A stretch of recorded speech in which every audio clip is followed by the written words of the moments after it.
Urgente acabou de acontecer no Vasco. Diretores entregam a SAF e muito mais. Ficou interessado? Então assista esse vídeo até o final. Mas antes, peço que vocês comentem aqui embaixo a sua cidade e o estado de onde você está falando. E no próximo vídeo vamos mandar um salve aqui para vocês. Então sem mais enrolações, bora pro vídeo. Olha aqui, o CEO do Vasco, Lúcio Barbosa, e a... como é que chama isso? CFO, a Kátia dos Santos, eles entregaram os cargos na SAF hoje, tá? Nesta terça-feira. O presidente Pedrinho já comunicou, já foi comunicado, na verdade, dessa decisão. Pedrosa, eu quero saber o que aconteceu nessa situação toda. Olha, Fernanda, nada mais do que uma perda de poder iminente por conta da liminar que aconteceu. Lembrando, a 777 Partners era a empresa que comandava o Vasco da Gama e foi ela, inclusive, que contratou o Lúcio Barbosa, que contratou também a Kátia. E aí, depois que aconteceu a liminar, o Pedrinho começou a tomar as rédeas, principalmente depois da goleada para o Flamengo. Isso aí é alguma coisa que incomodou muito o Pedrinho.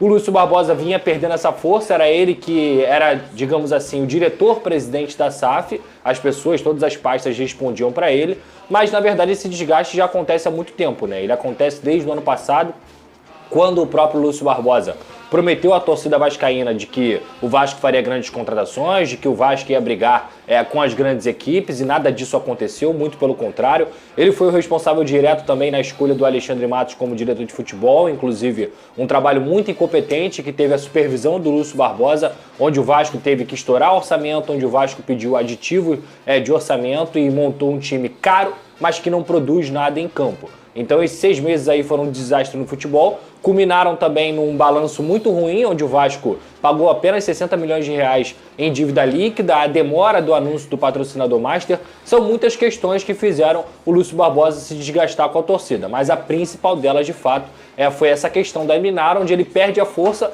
perde meio que a função, e aí as pessoas começaram a responder para o Pedrinho. O Pedrinho também não se opôs a essa saída, muito pelo contrário, não tinha uma boa relação nesse momento.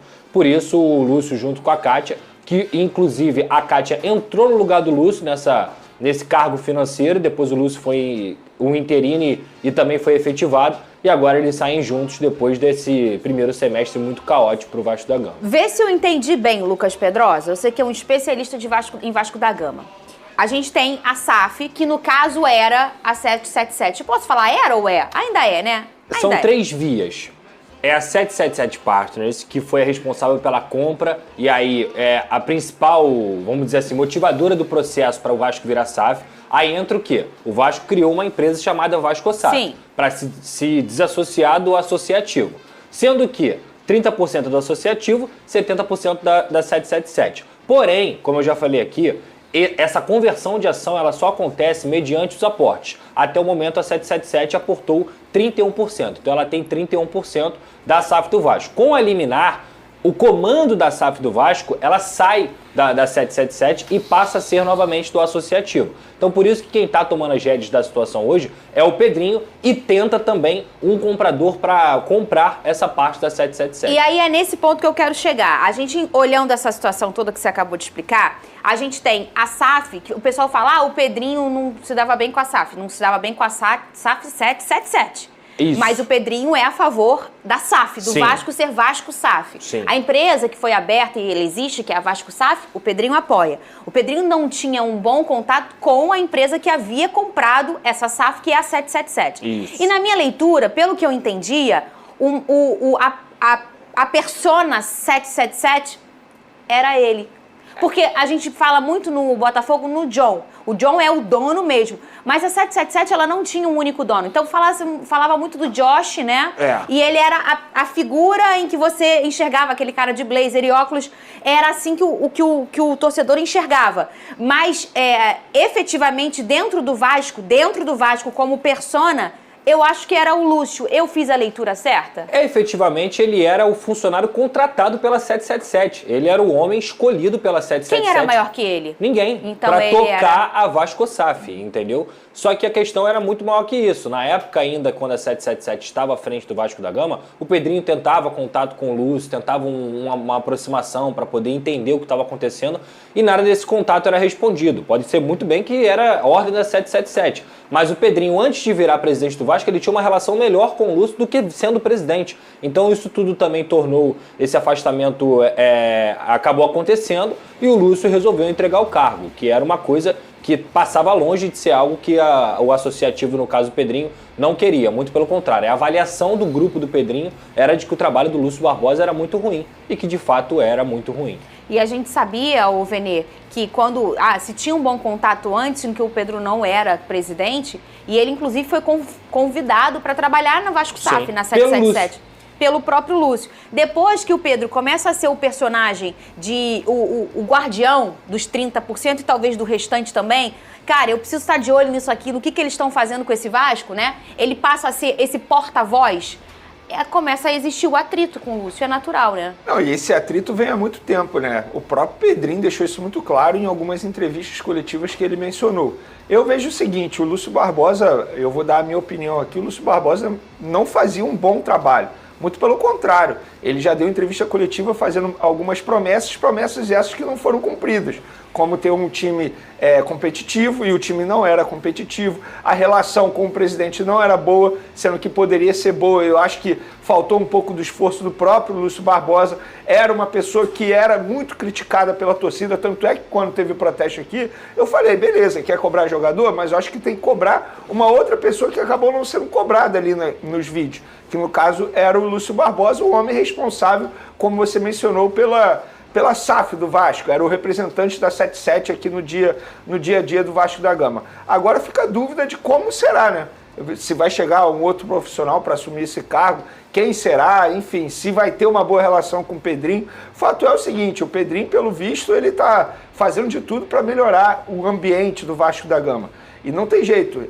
Ele só tem 30%. Beleza, mas até onde ele pode ir, ele está indo muito bem, pelo menos do meu ponto de vista. Botando a cara a tapa, contratando pessoas da confiança dele, que foi o caso do Felipe, que eu acho que pode agregar bastante no dia a dia do Vasco da Gama. É tudo uma incógnita hoje no Vasco. O Pedrosa está aqui muito bem, ele entende muito de Vasco. Eu não sei o que vai acontecer com o Vasco da Gama, não sei se a 77 vai voltar, a gente não sabe. Hoje em dia é uma incógnita.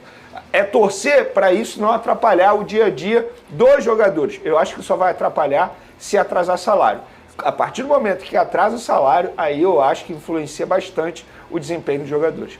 E agora? E agora é o seguinte, a gente tem que entender qual é a cabeça do Pedrinho. Se ele está disposto a contratar um novo CEO, um CEO neutro que possa comandar o Vasco da Gama com imparcialidade, com competência, porque é disso que o Vasco precisa, ou se ele vai esperar conseguir vender a parte da 777, no caso, comprar a parte da 777, para que já os novos compradores que vão deter essa parte da SAF possam colocar alguém lá para comandar. Eu, nesse momento, acredito que o Pedrinho vá deixar esse cargo aí um pouco de lado para ele poder focar nessa tentativa de venda e ele comandar, ele ser o cara que vai receber as respostas do Pedro Martins como diretor, do Felipe como diretor técnico, entre outros funcionários dentro da Vasco SAF. O fato é, hoje a Vasco SAF vive um impasse de saber quem é o chefe, quem manda, quem contrata, quem define. Então, isso é muito ruim para o futebol do Vasco da Gama. Pois é, pessoal, tá aí mais um vídeo, né?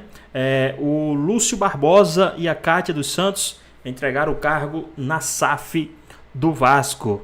Eles que eram aí representantes, um dos representantes da SAF, e entregaram o cargo, né? Vamos ver o que é que vai acontecer.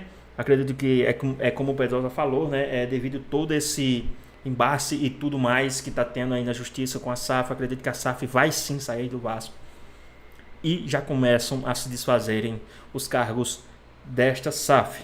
Na opinião de vocês, foi uma boa? O Pedrinho acertou em tirar a SAF do Vasco, vai buscar agora um novo investidor, mas devido a todas essas circunstâncias e tudo, vai demorar um pouquinho. Acredito que depois de setembro, que a 777 não vai pagar o aporte, então o Pedrinho já tem por contrato, cláusula contratual, que pode sim desvincular da SAF sem nenhum custo. Então o Vasco toma 100%, acredito 100% dos direitos econômicos do time. Na sua opinião, é certo? O Pedrinho fez certo? É uma boa essa empresa sair? E qual empresa vocês gostariam que viesse para o Vasco? Então deixa aqui nos comentários a sua opinião. Peço também que vocês comentem aqui embaixo a sua cidade e o estado de onde você está falando, para que no próximo vídeo a gente mande um salve para você. Então Espero que vocês tenham gostado do vídeo. Deixa seu like, comenta aqui embaixo, ativa o sininho de notificações. Se for novo aqui no canal, já se inscreva para não perder os próximos vídeos. Tamo junto, é nóis, até a próxima. Fui!